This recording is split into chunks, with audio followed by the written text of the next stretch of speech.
Hey everyone, sorry for the slight delay and welcome to this episode of Linking the Blocks, our ChainsAtlas podcast.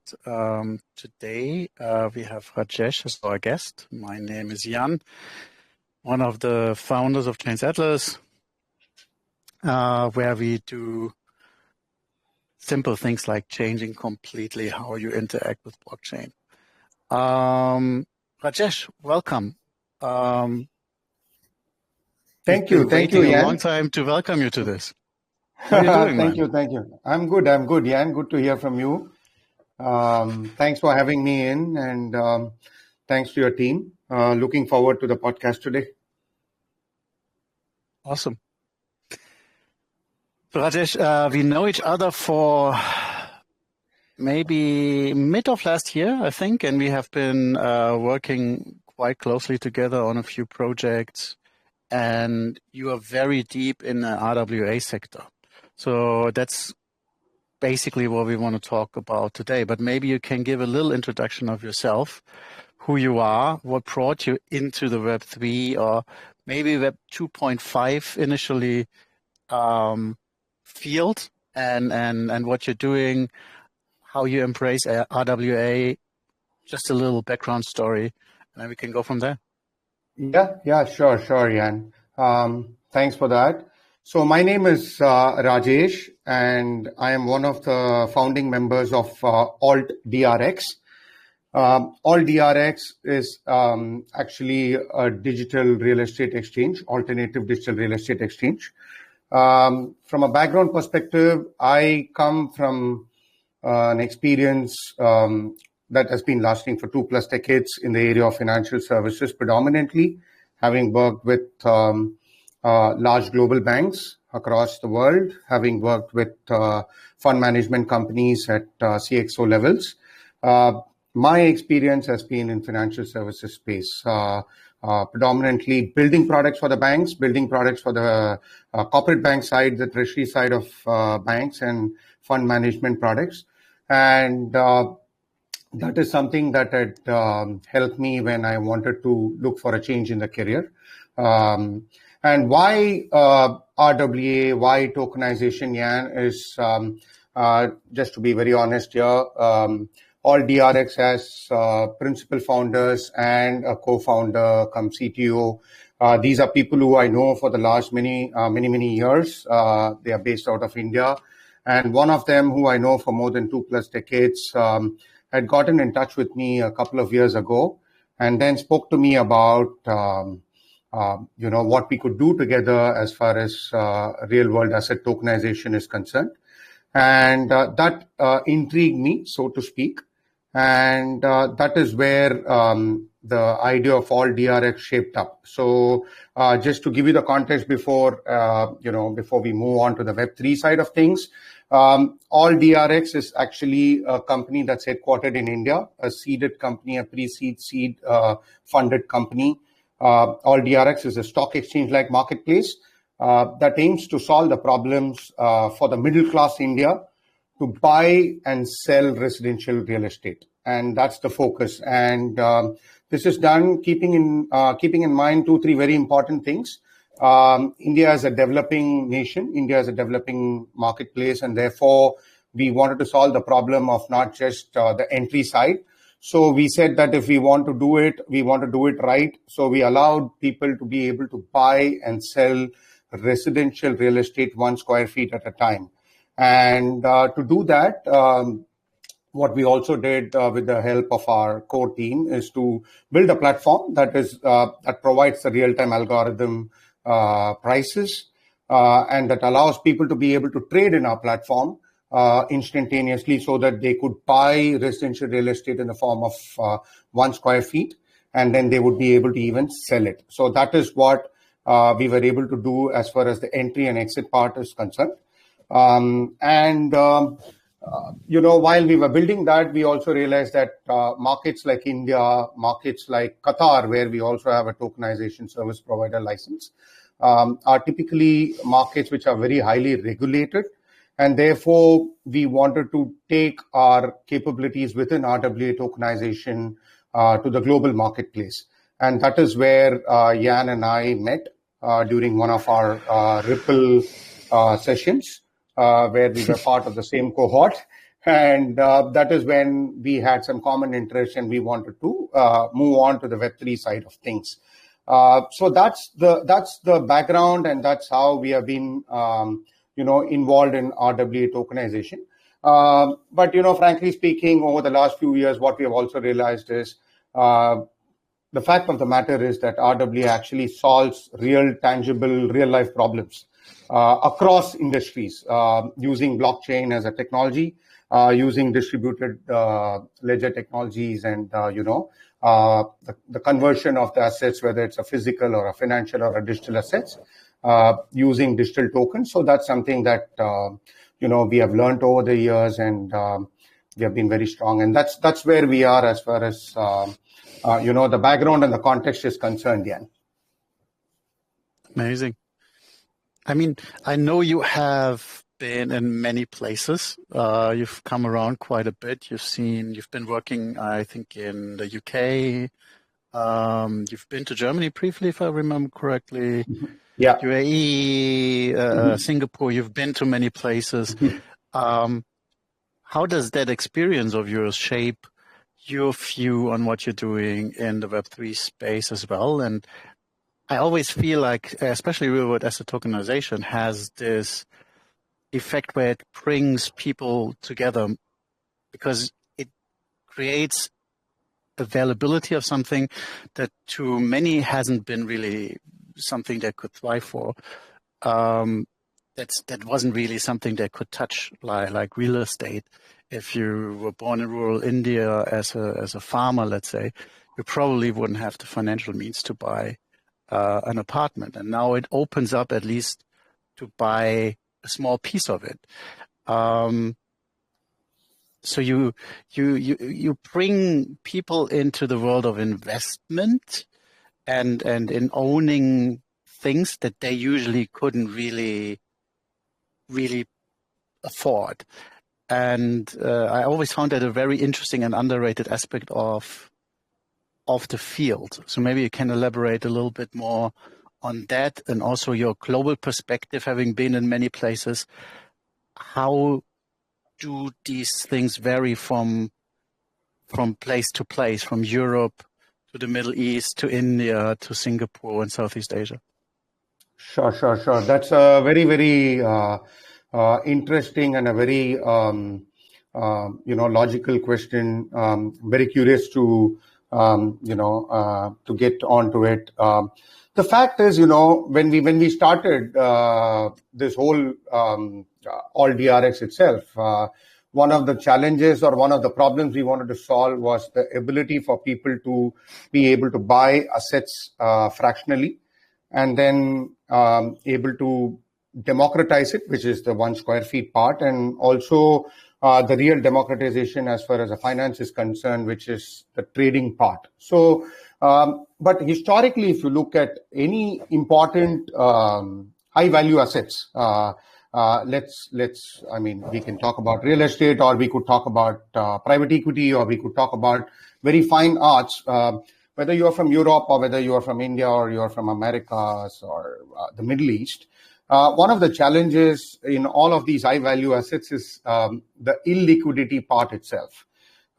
You would be able to enter into them in most cases if you are a rich person. In many cases, if you're a common man, you are not able to get even an access.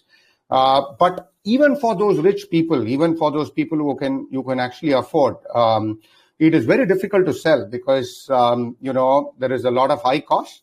There are a lot of long, undue processes, paperwork, and that in itself puts the limited, the buyer pools to be very limited, and that's where actually Web3 comes in, and that's where tokenization comes in.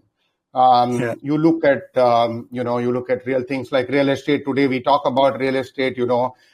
10 years ago, we all know that realty, solved the problems of people being able to own a piece of a rental property and get yields and monthly rentals in cities like New York. And that was possible when things like, actual blockchain technology, the smart contracts were actually starting to evolve.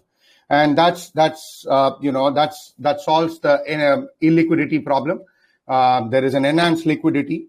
And today you look at, players like Solid Blocks and all of them. There are these players that, block squares, that allow investors to buy fractional shares of these properties. So, what Web3 does is typically the illiquidity part is taken away. The entry barriers for common man is truly democratic. People like me, people like you, people like anyone who would be interested to get access to global real world assets would be able to enter. And therefore, if we have investments to make, we would be able to manage it very well using better diversification and blockchain smart contracts allow you for easy digital processes, for easy traceability. And in most cases, with the invention of all this AI tools and all of that, even price discovery has become very transparent, so to speak. So that's where the difference of Web3 comes in. In terms of the markets itself, Jan, again, your question is very valid. There are these two markets which we'll have to be very conscious when we try to look at solving real problems. The first thing is, when it comes to developing markets, just taking real estate as an example, it's not easy for a non-Indian, for example, or I would assume for somebody living in Thailand or Cambodia or many of these developing countries, a non-native of that country to be able to buy and sell real estate. So that in itself becomes an entry barrier compared to first world countries like Singapore or Americas or Europe. So, the first part is if you are trying to solve a problem of making it simple for people living in third world countries, then we'll have to also realize that we'll have to be regulated by the laws of the land. And therefore, we will not be able to, look at Web3 in total to be able to solve all these problems because they come with their own nuances and the governments of these countries would be having a lot of rules and policies to follow. That's one thing that is still, lacking in the developing markets.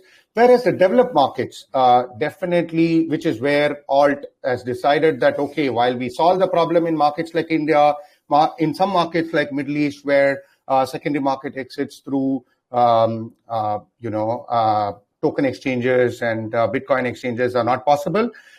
We will look at markets like first world countries that would allow us to be able to get access give access to global investors who want to diversify their capital, who would be able to create an asset formation with low sensitivity so that, the assets become very impactful. And, this would give them an alternative marketplace to traditional public markets, right? So that's our aim, actually.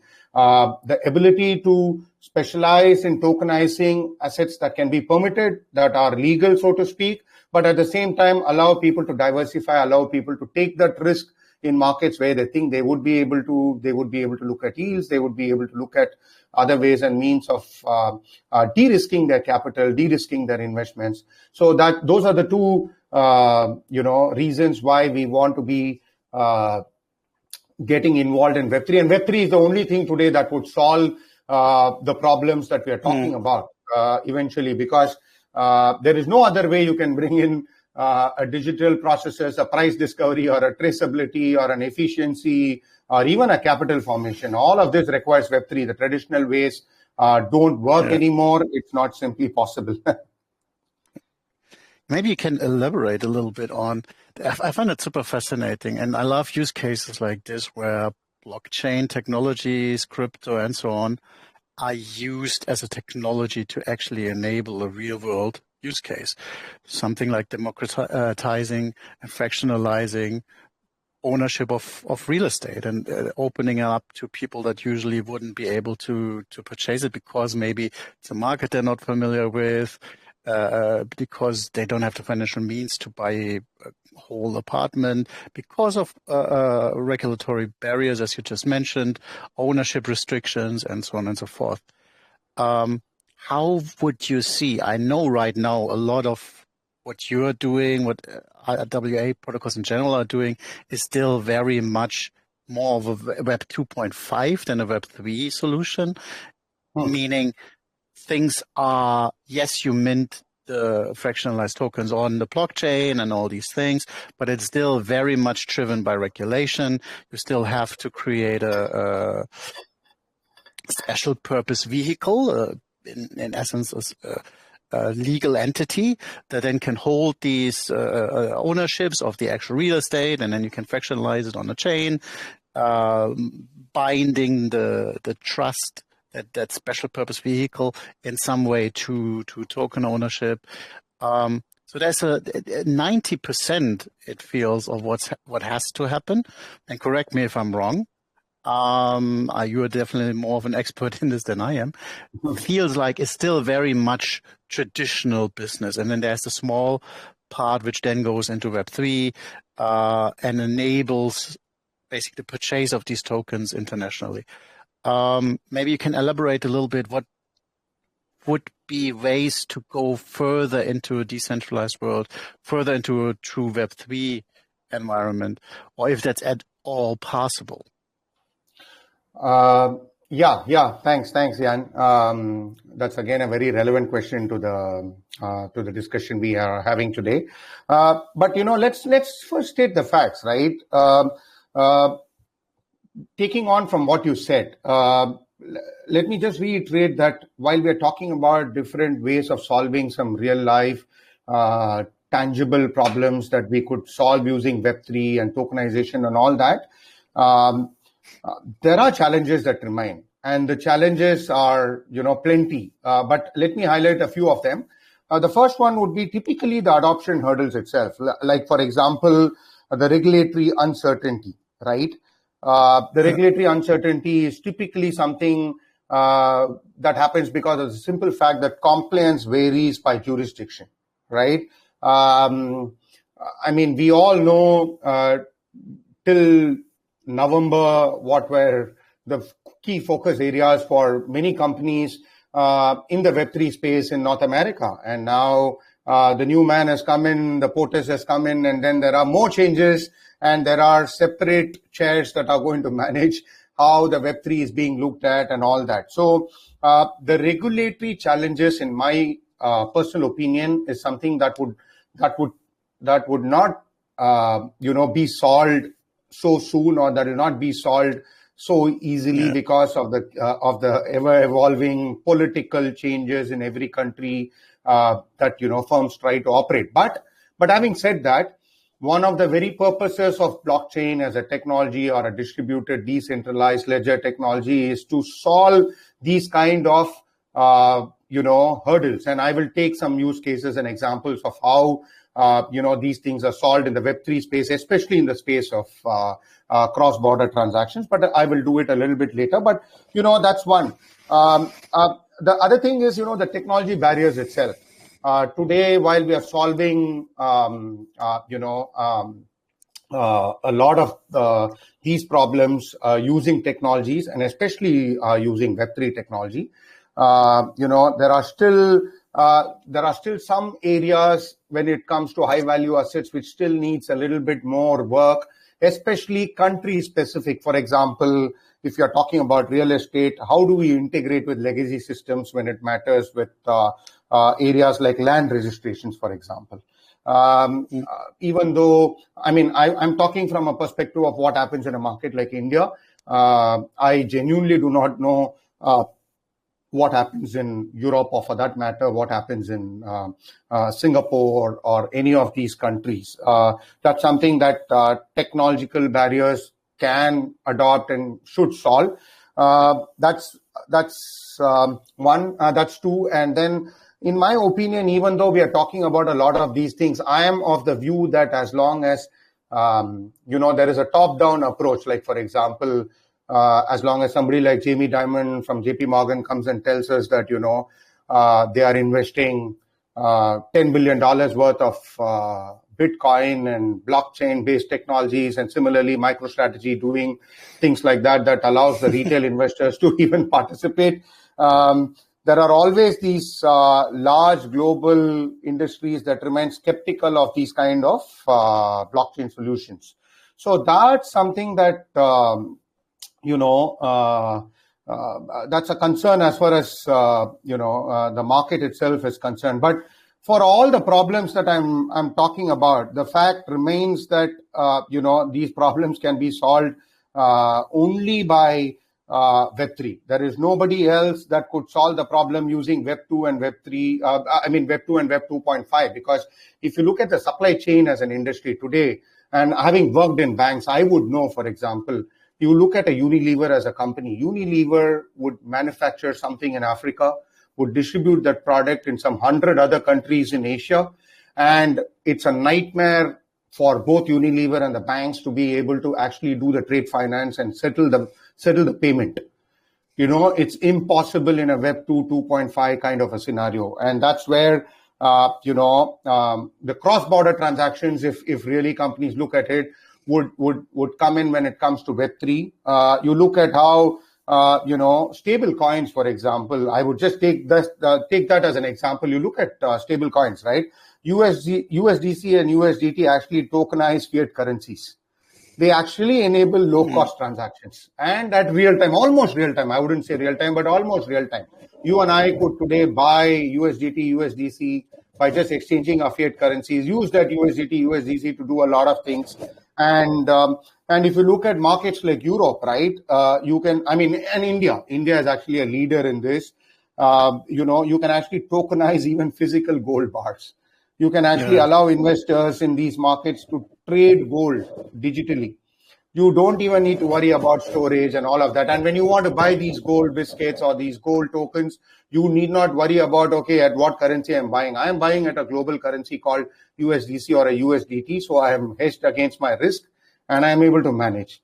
So, whatever problems we are talking about, Jan, so my larger belief is that, eventually, if there is no Web3, it would be very difficult to solve any of the problems that we are speaking about, whether it is about illiquidity, whether it is about entry barriers itself, whether it is about alternative access to markets, be it a physical real asset or a financial asset or a digital asset. It's not going to be possible without Web3's involvement at all, in my humble opinion. Very interesting. What do you think is the biggest barrier of this? What's holding it back? We talked about regulation, obviously different from legislation to legislation, from country to country. Maybe you can guide us through the process right now on your platform. If I wanted to buy a bit of real estate, I think I couldn't because I'm not Indian, right? But correct me if I'm wrong. You cannot. Correct. So how do you see this becoming a little bit more global, or do you think there is a way towards it? And what do you think is holding it back primarily? I think you already elaborated technology isn't really the problem here. It's more on the legislation and regulation side. Not saying it's a problem per se, but how would we in the future be able to have this more of a global product in that sense, with less barriers of entry? Do you see any way this could happen, or do you think this is maybe in 20 years? Okay, again, a very interesting question. But as we speak today, a lot of countries have woken up to the fact that tokenization brings in a lot of efficiency. Combined with AI, it brings in a lot more transparency.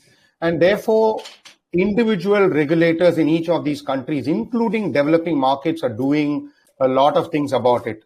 Take the case of Alt DRX. While at this moment in time, we allow Indians to be able to invest in real estate assets in India, we are already solving the problem by working closely with the market regulator. We work with International Financial Services Authority of India, that is headquartered in India in a state called Gujarat. And that allows non-Indians to be able to invest in real world assets in India.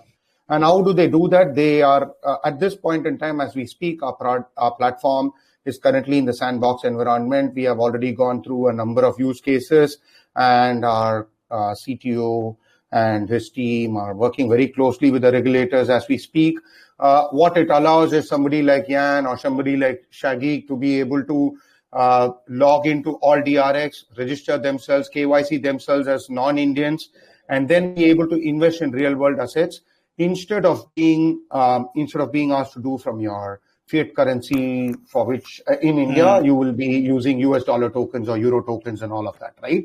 Your euro currency or your US dollars, and you would be allocated that. So markets are solving that problem as we speak. Just like how in a market like Qatar, where we have been offered the tokenization service provider license, the route the Qatar Financial Center or the Qatar Financial Authorities are telling us is, you should be able to sell via a B2B platform, which is to say that, let's say if there is a real estate developer like MR or Qatari Pearl, who has one of those, towers to be tokenized and sold in the form of 1 square feet at a time, he would be able to do the entire thing in his website, and we would be the ones that provides the platform, that provides the white labeling, and we would also do the entire tokenization on behalf of him and work closely with the banks to distribute the tokens. So there are some markets which have realized that these things are important, and therefore they are able to push these kind of use cases. So to answer your question for the first part of it, definitely it's not 20 years away. It is just that in our opinion, even as we speak now, the regulators in these markets are today looking at Web 2.5 to take them to that Web 3 so that they solve the problem of not being looked at from a money laundering perspective, or the AML or the KYC is not being right. It's just that part of it that, that's going to take some time. But if you ask me, even many large democracies or many large countries which have assets to offer would definitely be able to do this in the next 2 to 3 years. That's at least our personal opinion. And that's something that we firmly believe. And if you even look at very developing markets, Jan, again, I wouldn't take India as an example because I keep taking that because we know what's happening in that market. But even markets like Malaysia, markets like Thailand, for example, there are these infinite clubs kind of portals that allow you to be able to participate as a retail investor, to invest in startups, to invest in high growth companies, which was something earlier only affordable to venture capitalists. So today, you and I can sign up for T0. They allow us to go and buy shares in startups and funds, and they give us the tokens in return. So, these are pre-IPO opportunities. These are opportunities that you and I could do it today, as long as the source of capital is clean, as long as we are KYC. Nothing stops us from doing that. So it's technology is not a barrier. Market adoption, yes, and that's why the regulators in some of the markets are trying to do a couple of things to solve these problems. But in my opinion, what is taking time, and I think that is a very important topic for all of us to consider, is most of these Web3 companies today have very limited access to capital. When I say this because the people who want to invest in Web3 companies are also people who are all very impatient to get returns. Unlike the traditional VCs, they would want some kind of a utility token to be provided to them. And then they would want that utility token to give that return even before the company starts delivering on results, right? So access to capital to build these kind of real world, to solve these kind of real world problems is, in my opinion, one of the other reasons why there is a lot of, slow movement in how startups or how companies are trying to solve the problem. That's my that's I think is a very important focus area for a lot of startups like ourselves. We need to talk to family offices or VCs that believe that we are genuinely trying to solve some problems rather than just trying to ride the wave in the form of, trying to give some utility tokens, which is more like an equity-like capital to create the underlying business and then, run away. Whereas in our cases, what we are trying to do is in our cases, I include you because one is, if there is no technology, then there is no these asset-backed tokens, and then there is no digitalization of these real-world assets. And we do that only where we create these value, right? So I think that is a bigger problem to solve, in my opinion. And with real global currencies like USDT, USDC, I think it's just a matter of time that investors across the globe should have access and should be able to buy and sell fractionally. It's just like you and I buying a part share of an Apple or a Tesla or Unilever or anything, right? We can do that today. We don't need to have thousands of dollars. We can buy it even with $10. That's what we want to do. It's mainly about accessibility, right? It's not like these things you wouldn't be able to buy them anyways. Maybe startup investments, if you're not, depending again on the legislation, if you're accredited investor and so on and so forth. But broadly, a lot of this can be done the traditional way. It's just, I think it's a question of accessibility and ease of use where Web3, where blockchain technologies, crypto become a very important part of the equation. But I totally agree with you that like a lot of what you see in the crypto space with projects that have barely anything to show for, minting utility tokens, riding the wave of a bull market, and then basically riding into the sunset after they raised a significant amount of money. That's something that is not helping the reputation. Definitely, and it's definitely also a problem because it's so detached from reality in a way, right? That if you want to build something which has real world value or has a real technology behind it, these things do take some time, and they take testing, they take building a house takes time, right? It's just a physical thing that has to be done. It's not like I just put it out there, a few white papers and mint a token. I know it's not that easy often anymore in Web3 as well, but it used to be for a long time. And people like you and I that really want to build something with a proper value proposition and actual technology behind it, actual real world business cases behind it. Sometimes it feels a little bit like left and right, people overtake you. But then if you look into what's actually happening, it just, the substance is not really there in most of these projects. So that's a market. That's a distorted perspective on how value propositions should work, in my humble opinion, obviously. That makes things definitely not easier. And you're a finance guy. You know the traditional world of finance, and you know what's happening with Web3, and I'm sure you can see the difference. Correct. Absolutely right. Because, yesterday we were talking about why, these kind of platforms that we are trying to build via Alt DRX is important. Because, one is, while we solve these problems in markets where we have our management presence, where we have a deep understanding of the market, the domain, and the industry, on the Web3 space, a couple of things we were talking about yesterday, right? The bonds or the loans. Almost every small business will have no access to get loans due to the weird banking regulations that exist today in every part of the world. It's not what that happens in a first world country or a developing country, right?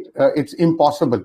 And that's where, the platform becomes important, where we provide these tokenized debts that allows people to be able to lend with some programs which are, which are controlled by blockchain, which are controlled by these digital tokens. And therefore, there's a lot of transparency. There's a lot of, easy processes for people to be able to participate. So that's also, something that we are trying to do, especially because of the inaccessibility for these SMEs to be able to get into private credits and all of that. So that's one of our focus areas too, other than real estate and all of that.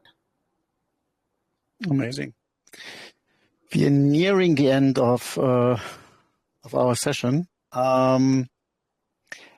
I know you're more on the finance side of things, on the business side of things, but how familiar are with AI technologies? And we had a panel on our joint side event of Token 2049 in Singapore, where you sent your CTO to the panel, which was very interesting, very lively session. Yeah.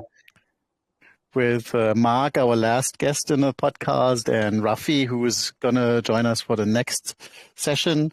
Very dear friend and amazing speaker. So definitely mark it on your calendar. That should be a really good one. All of them are. So definitely come back. But yeah, AI is playing more and more of a role in Web3 as well. It has become a huge narrative. AI agents are everywhere. A lot is very meme-ish, but more and more utility is also coming to the table. I mean, as you know, we are for one interoperability protocol, but we are also building a truly agentic AI blockchain where you can create your own AI agents in a very simple process that then exist on chain, where you have true ownership over them, and so on and so forth. But in what you're doing, I know you were thinking about using AI to optimize investment opportunities, identifying opportunities, and so on. And I mean, this is something where we, for a long time now, talk about a technology corporation as well, which I'm really, really excited about. But maybe you can elaborate how AI potentially, I mean, maybe not now, but as in the foreseeable future, could help in the RWA sector as well. Sure, Jan. But I'll put a disclaimer. I am not an AI expert. That I know. That truly belongs to Sachin and Anand, who came up with the idea of the Web3 platform that we are working on, which you and I are working on as well. But exactly, that's why I want to hear from you. Yeah. I want to hear somebody that's not an expert in the technology. What would you think would be a good use case? Okay. No, see, the interesting thing about AI, the more we are working on it and the more we are discussing about it is the things that we touched about. While when we start the platform, we would have a very predeterministic algorithm of how the investor risk profiles are captured, the KYCs are captured, and then how we recommend these investment products within the RWA platform space. At some point of time, what we intend to do and what we are confident of doing is we would be able to use AI to analyze not just the investor profiles. We would also be able to analyze market conditions. We would be therefore able to offer very tailored investment recommendations for any of the tokenized assets that are available in our marketplace. And this would also mean that tomorrow, if I recommend a user to be able to invest $1,000 across multiple markets, across multiple investment classes, at some point of time, I would also be able to tell him what is not doing well and therefore why we should be able to come out of that. And then we would also be able to split that into a high risk, medium risk, or a moderate risk, and also allow these investor profiles to be able to decide how they want to stay invested in these kind of assets. That's one.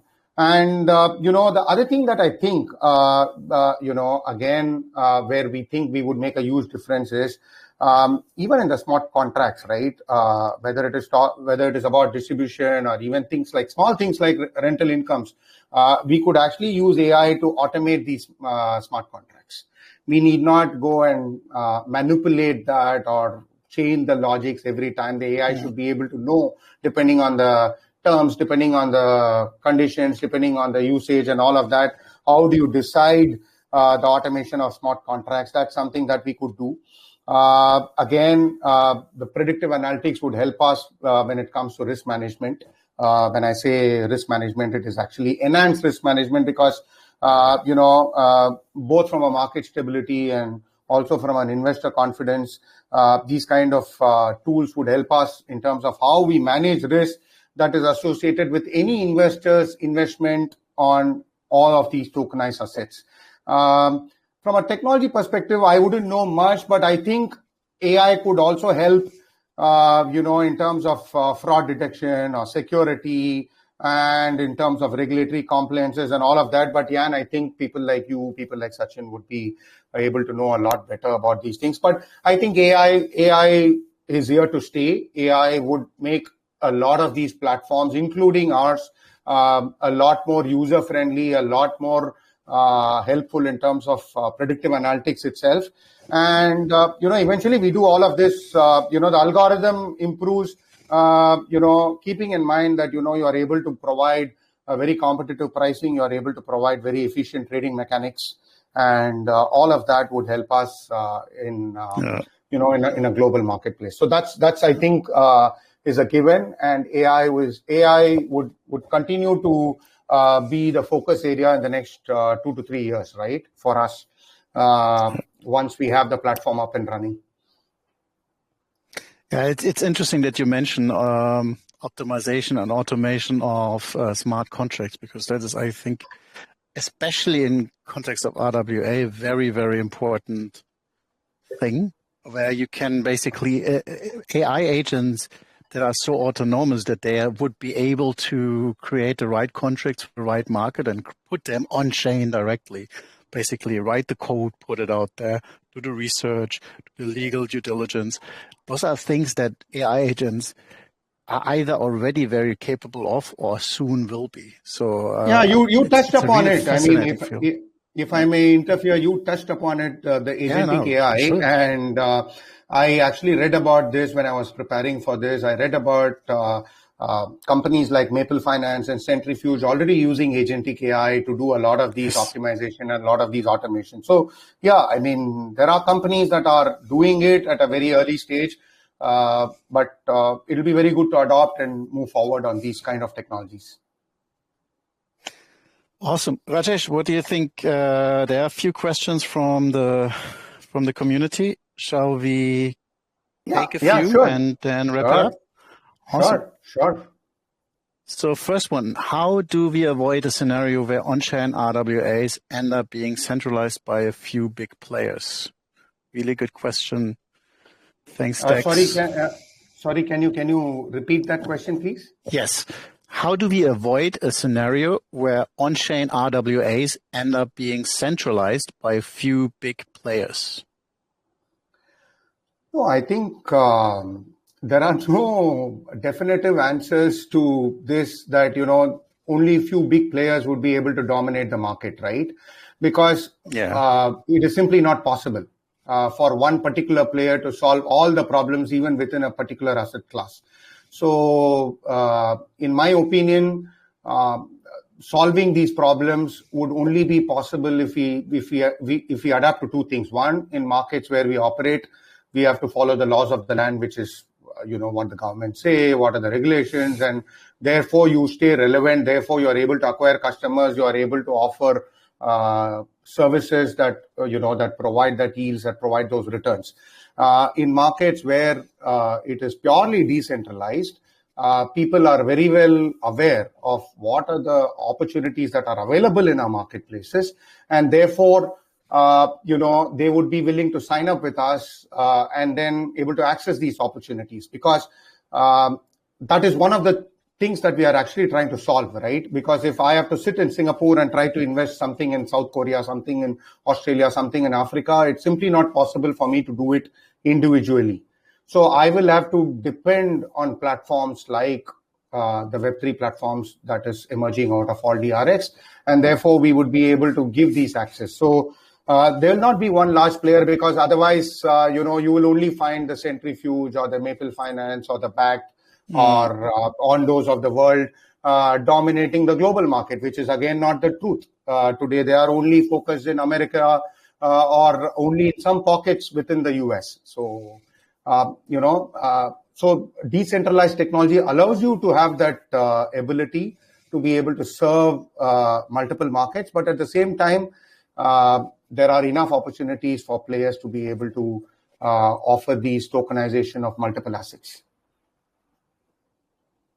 Great. I hope that answers your question. There is a question from Max. How will AI enhance tokenization process for RWAs? I think we touched on this already. I guess this question came in parallel to the discussion earlier. So we'll skip that. I hope what we discussed earlier was already a little bit helpful, Max. Thanks a lot for the question. The next one by, okay, I don't know how to pronounce it, but the Reach John, sorry for butchering it. Can you talk a little bit about real estate appraisal in the tokenization world? Okay, when you mean real estate appraisal, may I know what exactly that appraisal means? Actually, you mean the due diligence process, or? I don't know. We would have to ask the community. Yeah. Can you elaborate on it? Real estate valuation. Yeah. Okay. I think it's pretty much what I'm trying to say. So in Alt DRX, what we do is there are a number of things that happen before an asset is actually put within our platform. The number one being that the complete details of the actual asset in itself, which is the location, the price in that location, the market price in that location, then which is the economic value.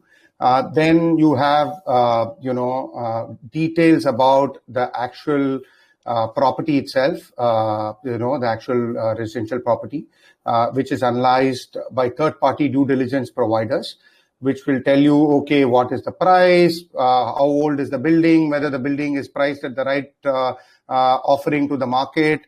And then you actually provide all these details with a list of prospectors, with a list of documents, which involves the risk and the mitigations and everything else, the disclosures that come along with it.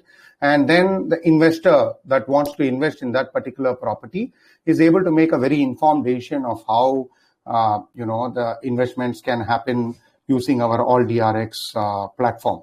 So that's something that we do it for every asset that is listed within our platform, and that is how we take care. And we work with very important players in the market who are these third-party valuators, people like Knight Frank, and then there are these compliance people who actually evaluate the entire opportunity and then come out with a report. So those are the things that are part of the every asset that goes inside our opportunity within the platform, and only then these opportunities are offered to the common man. Thanks a lot. We have one question from Danny. Really good question. How does tokenization improve liquidity for traditionally illiquid assets like real estate and private credit? But I mean, that goes for pretty much any illiquid assets. How does tokenization improve illiquidity in real estate, is it? Or private credits? I didn't understand. So how does tokenization help to create liquidity for traditionally illiquid assets? I mean, that's one of the fundamental premises of the technology, right? So it's I'll answer that. I mean, it's fairly straightforward. Yeah. See, the very purpose of why we touched upon it when we started the podcast, right? What does tokenization do? Tokenization actually improves liquidity. How does it improve liquidity? Let's say, for example, in private credits or real estate. Let's take real estate as an example, because I have learned a lot from my working closely with Alt DRX. Any of these illiquid assets like real estate are given to people in the form of a tradable digital token. So what does this tradable digital token allow you to do? This process allows you to be able to own real estate fractionally, which is the fractional ownership. So you are able to buy, you are able to sell small portions of properties in secondary markets. So fractional ownership in itself is actually something that allows that liquidity to become a lot more, that allows that illiquidity to become a lot more liquid, enhancing the liquidity part. That's number one. Now, when we talk about how this works for a common man, it allows you to be able to do 24/7 instantaneous settlements, which is again something that Alt DRX touches upon, right? We allow in our platform the ability for people to be able to buy and sell real estate 24/7. So there are these rapid settlements. There are these 24/7 trading capabilities that we provide. So that is something that moves you from illiquidity to enhanced liquidity to fractional ownership to real-time settlements. While you're doing this, what the technology also offers you is there are no intermediaries, and therefore there are reduced costs. So there are no intermediaries that work on a number of physical paperwork before you own even a fraction of this property. So you allow smart contracts, you allow blockchain technologies to be able to use, pass on those benefits of reduced cost to the customer, which is why we are able to offer such competitive prices when it comes to buying and selling real estate as a retail investor. That's again the other thing. I think we already touched upon transparency. So at any given point of time, because you as a user would be able to log in, you would be able to see your dashboards, how your assets are performing and all that. So that's something that you could look at.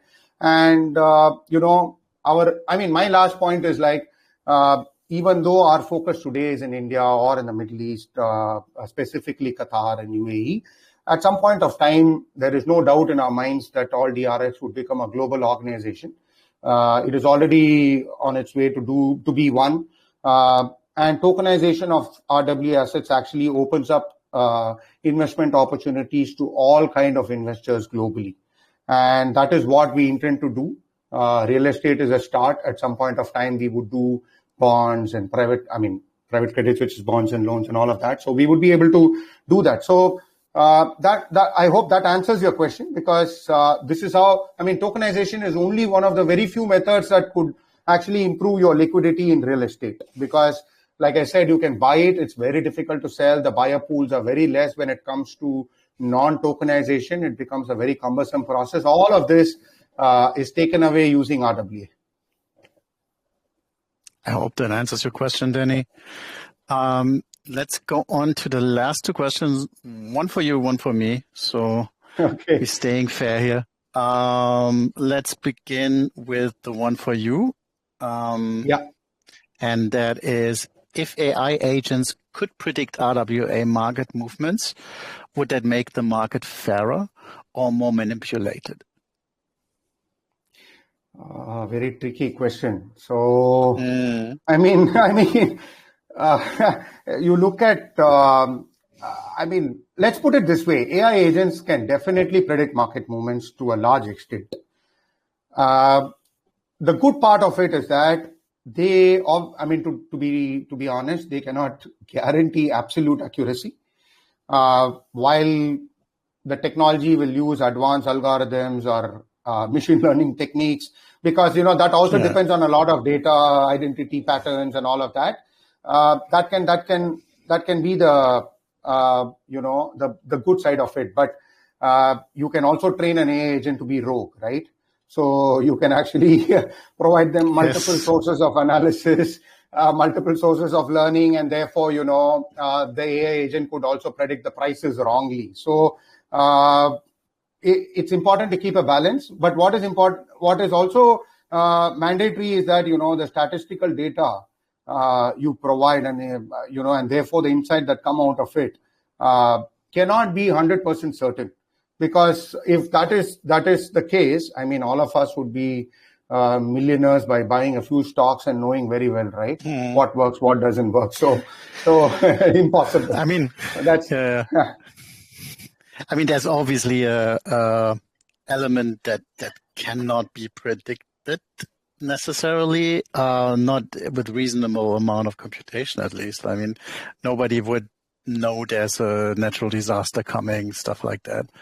But I mean, we see it in a traditional markets, and especially the shorter term the trading is, the more it's basically algorithm versus algorithm. Like classic day trading is almost dead, because you compete with all these bots, these algorithms, and they get smarter and smarter. And I remember, even that's almost 20 years ago, or it's 20 years ago now, my very, very first job. That was with an architecture company, and they had built a data center for a big bank at the time. And I remember even then there was a topic about length of cables between the data center, or the computational core, and the actual terminals, because these algorithms were operating on such short time frames that if the signal takes too long to go from A to B, it might already be. And that was really early days. So you can only imagine what's happening nowadays. So I wouldn't call it manipulated, but yeah, instead of individual traders competing against each other, it's highly automized, and it's AI plays more and more of a role in it. That's, I think, the future. It's inevitable. Understand. Yeah. But I mean, it's still, if you have different players, if they're human or AI agents, it's still fair in a way. But yeah, we'll see what the future is. Will show us what will happen. I'm not sure. But it's an interesting question for sure. Yeah, and agree. Now let's go to the last one. That's a long one, man. So that's for me. Basically, I know of a project, Jiritsu Network, that uses ZK-MPC tech to tokenize RWA. ChainsAtlas is utilizing agentic AI to do this, and at the same time ensuring scalability. I want to ask if ChainsAtlas will have any issues with maintaining speed while interacting with multiple blockchains. So our core technology operates in a way that if you operate on a different blockchain, the smart contracts and so on will be executed on that chain. That's our core technology that's been around for a little bit now. So it depends on the scalability of the target chain, to be very frank, how much is possible. The AI agents on our future chain itself are very much scalable. They're very efficient.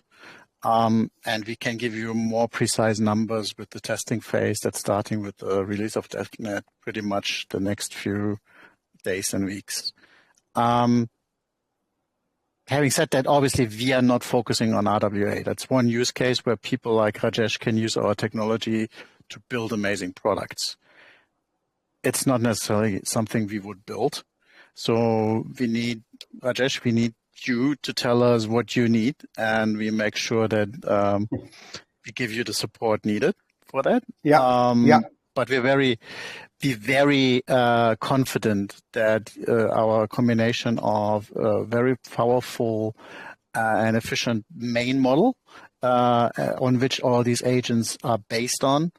Obviously, it depends also a little bit how well you train the specific agent. And the ability to really create use cases and smart contracts for specific use cases in RWA or in other sectors on chains of on these other chains, on these third-party chains themselves. So if you want to create a RWA protocol on Ethereum, you can create an agent, tell it to research what exactly the parameters are, create all the smart contracts on Ethereum, and it would run purely on Ethereum. Same for Solana.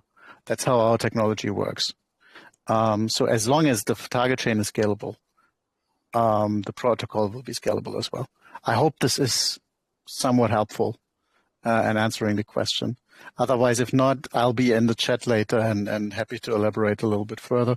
But we're running hopelessly over time, which is great because people are interested. But I don't want to hold you much longer, Rajesh, and I think I already 4 minutes late for another call. Yeah. Thanks a lot, man. Lovely talking, Jan, and pleasure connecting with all of you. Hope to have a recording of this and hope to meet some of you very soon, especially Jan and my other good friend, Shaggy. See you soon, man. See you, cheers. There's a lot to discuss. Bye-bye. Thanks a lot for doing this. Ciao. Have a good day. Bye.